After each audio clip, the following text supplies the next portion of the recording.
அட்ரா சக்க இப்படி ஒரு எபிசோடுக்காக தான் நம்ம எல்லாருமே காத்துட்டு இருந்தோம். இங்க விஜய் குளிக்க போறாரு. குளிக்க போறப்ப இங்க மல்லியை பாக்குறாரு. என்ன மல்லி ரொம்ப சோகமா இருக்கா? ஒருவேளை நம்ம ரேணுகாவை கல்யாணம் பண்ண போறோம்னு சொன்ன உடனே இங்க மல்லி ரொம்ப சோகமா இருக்கா போல. சரி, அவளை இப்ப நம்ம சந்தோஷப்படுத்தியே ஆகணும் அப்படின்னு சொல்லிட்டு இங்க விஜய் கிட்ட வராரு. கிட்ட டவலை வச்சு நின்றுட்டு இருக்காரு. அப்ப மல்லி கேக்குறாங்க, என்னங்க, என்ன என்னைய பாத்துட்டு இருக்கீங்க? மல்லி, ஒண்ணும் இல்ல, நான் குளிக்க போறேன், எனக்கு நீ கொஞ்சம் துணைக்கு வரியா? இப்படி சொல்லும் போது இங்க மல்லி கேக்குறாங்க, என்ன விஜய், என்ன பேசுறீங்க? என்ன இந்த மாதிரிலாம் பேசிட்டு இருக்கீங்க? ஐயோ, நீ வா மல்லி, கொஞ்சம் துணைக்கு மட்டும் வந்து நெட்ல. என்ன விஜய் இப்படிலாம் பேசுறீங்க? இங்க பாரு, நம்ம இப்ப 2 பேரும் ஒன்னா சேர்ந்து குடிக்க போறோம். இப்படி சொன்ன உடனே இங்க மல்லிக்கு என்ன பண்றேன்னு தெரியல. ஐயோ, இன்னும் இவர் இப்படி பேசுறாரு. சே, இந்த சமீபத்தை ரேணுகா இல்லையே, அந்த சுடர் காணமே அப்படின்னு சொல்லிட்டு இருக்கும்போது கரெக்டா சுடர் வராங்க. சுடர் நின்றுட்டு பார்த்துட்டு இருக்காங்க. அப்ப மல்லி ஆஹா, இதுதான் சரியான டைமு அப்படின்னு சொல்லிட்டு இங்க விஜய் கிட்ட, சரி விஜய், எனக்கு காலு ஒரு மாதிரி வலிக்கிற மாதிரி இருக்கு, நீங்க என்ன தூக்கிட்டு போறீங்களா? இப்படி சொன்ன உடனே இங்க விஜய் அட, எது ரெண்டா மல்லி இருக்கு, நான் உன்னை தூக்கிட்டு போறேன் பாரு, உன்னெல்லாம் எனக்கு சும்மையே கிடையாது, நீ எனக்கு ஒரு பூ மூட்டை மாதிரி அப்படின்னு சொல்லிட்டு இங்க விஜய் மல்லியை தூக்குறாரு. இங்க மல்லி அப்படியே ஆட்டம் பிடிக்கிறாங்க. ஐயோ விஜய், நான் சும்மாதான் சொன்னேன், என்னை விடுங்க விடுங்க. இந்த பக்கத்து ரேணுகாக்கு அப்படியே வயிறுலாம் எரியுது. ஐயோ, இந்த விஜய் எவ்வளவு சொன்னாலும் திருந்தவே மாட்டான் போலயே. இன்னும் கொஞ்ச நாள்ல நம்ம 2 பேருக்கு கல்யாணம் சொல்லியிருக்காங்க. ஆனா அப்ப இந்த மல்லி கூட இப்படி ஏதோ பண்ணிட்டு இருக்கானே. சீக்கிரமா விஜய் எனக்கான மாத்திக்கிட்டு அவன் கூட வாழ்க்கையை சந்தோஷமா வாழணும்னு நினைச்சா, இந்த மல்லி வேற இடையில உயிரை வாங்கிட்டு இருக்காளே, எப்பேச்சு இவளை வீட்டை விட்டு துரத்தே ஆகணும் அப்படின்னு அவங்க ஏதாவது யோசிச்சுட்டே இருக்காங்க. ஆனா அவங்க யோசிக்கிற எதுவுமே ஒண்ணுமே நடக்க போறதில்ல. இங்க விஜய் மல்லியை கூப்பிட்டு உள்ள போயிட்டாரு. உள்ள போனோடனே இங்க மல்லி எப்பயும் போல அடம் பிடிச்சிட்டே இருக்காங்க. ஐயோ விஜய், விடுங்க விஜய், நான் போறேன் விஜய் இப்படி சொல்லும் போது, ஆனா மல்லி எவ்வளவு சொன்னாலும் இங்க விஜய் விடுற மாதிரி தெரியல. இதை பாரு மல்லி, நம்ம 2 பேர் சேர்ந்து குளிக்க போறோம். என்னது சேர்ந்தா? இங்க பாருங்க, சும்மா இருங்க, இப்படிலாம் பண்ணாதீங்க. மல்லி, என்ன மல்லி, எதிரெல்லாம் இருக்கு, நான் யாரு, நான் உன் புருஷன் தானே. இப்படி சொன்ன உடனே இங்க விஜய்க்கு விஜய் சொன்ன உடனே இங்க மல்லிக்கு மனசு ஒரு மாதிரி அப்படியே வருத்தப்படுறாங்க.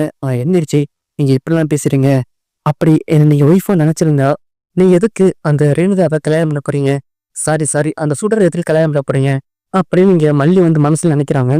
ஏன்னா இங்க விஜய்க்கு சுத்தமா தெரியாது அவ உண்மையான சுடர்னு தெரிஞ்சா கண்டிப்பா விஜய் இந்த மாதிரி பண்ண மாட்டாரு. இங்க விஜய் சும்மா இல்லாம அவர் குளிச்சுட்டு இருக்கும் போது அந்த சோப்பு எடுத்து இங்க மல்லி மேல தலையை விடுறாரு. என் மல்லி சும்மா இருங்க அப்படின்னு சொல்லிட்டு எவ்வளவு சொல்றாங்க. ஆனா விஜய் கேட்கற மாதிரி தெரியல.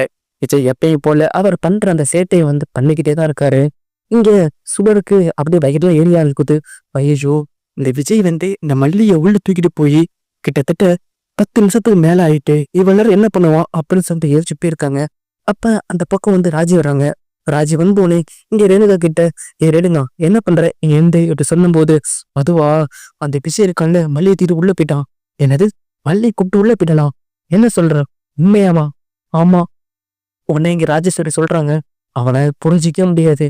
அவன் உன்கிட்ட நல்ல விதமா பேசுவான், உன்னை கல்யாணம் பண்ணிக்க போறேன்னு சொல்லுவான். ஆனா கடைசியில மல்லிதான் வேணா நின்றுவான். இங்க பாரு, இப்ப விஜய் உனக்கு கொஞ்சமாச்சும் கிடைக்க போறான், அதாவது உனக்கு கல்யாணம் பண்ண போறான்.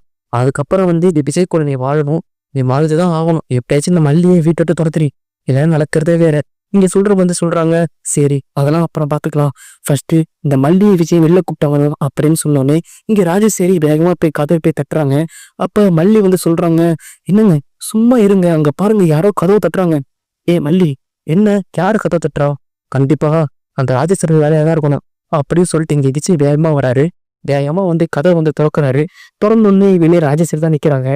விஜய் பாக்குறாரு, ராஜேஸ்வரி, நான் குளிச்சுட்டேன்னு தெரியுதுல, இப்ப அறிவு இல்லாம ஏன் இப்ப கதை தட்டுற சொன்ன உடனே அப்ப இங்க ராஜே சொல்றாங்க, விஜய், நீ என்னடா, நீ என்ன பண்ணிட்டு இருக்க? நீ பண்றது உனக்கு நல்லா இருக்கா? என்ன நல்லா இருக்கா? நான் என் பொண்டட்டை கூட்டிட்டு போய் நான் குடிச்சிட்டு இருக்கேன், இதுல உனக்கு என்ன? இங்க மல்லிக்கு மனசுக்குள்ள அவ்வளவு சந்தோஷம். கொண்டாட்டி போயிட்டு சொன்ன உடனே அவ்வளவு சந்தோஷமா இருக்கு. சுடர் வேற பக்கத்தே நிக்கிறாங்க.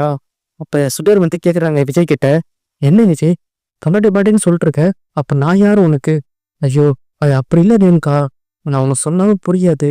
இதை பாரு, என்னதான் நீ ஒய்ஃபா இருந்தாலும் அதுக்கப்புறம் மல்லி எனக்கு கிடைச்ச ஒரு பொக்கிஷம் மாதிரி, அந்த பொக்கிஷத்தை நான் என்னைக்குமே இழக்க மாட்டேன். இங்க மல்லி வெளியே வராங்க. வெளியே வந்தோடனே அப்ப இங்க சுடர் சொல்றாங்க மல்லி கிட்ட, ஏ மல்லி, என்னடி நீ என்ன நினைச்சிட்டு இருக்க?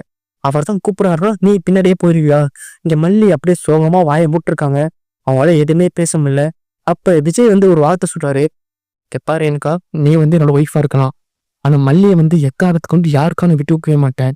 ஏன்னா மல்லி தான் என் உலகமே. சரியா? இனிமேலு நீ என்ன மல்லி இந்த மாதிரி திட்டுறத வச்சுக்காத, திட்டுற வழியை வச்சுக்காத. ஏ ராஜி, உனக்கு நான் அதான் சொல்றேன்" அப்படின்னு ரொம்ப கோவமா சொல்லிட்டாரு. எப்படியோ எல்லா சமயத்தையும் இங்க விஜய் மல்லியை விட்டு கொடுக்காம இருக்கிறாரு. சில டைம் விட்டு கொடுத்துருவாரு. ஆனா எந்த மாதிரி சுச்சுவேஷன் விட்டு கொடுக்காம இருக்காரு. இந்த சுந்தர் சீக்கிரம் வீட்டு விட்டு போகணும். மல்லியும் விஜயும் அந்த வீட்டுல சந்தோஷமா வாழணும் அப்படின்னு நினைக்கிறவங்க இந்த வீடியோக்கு ஒரே ஒரு லைக் மட்டும் கனெக்ட்ங்க.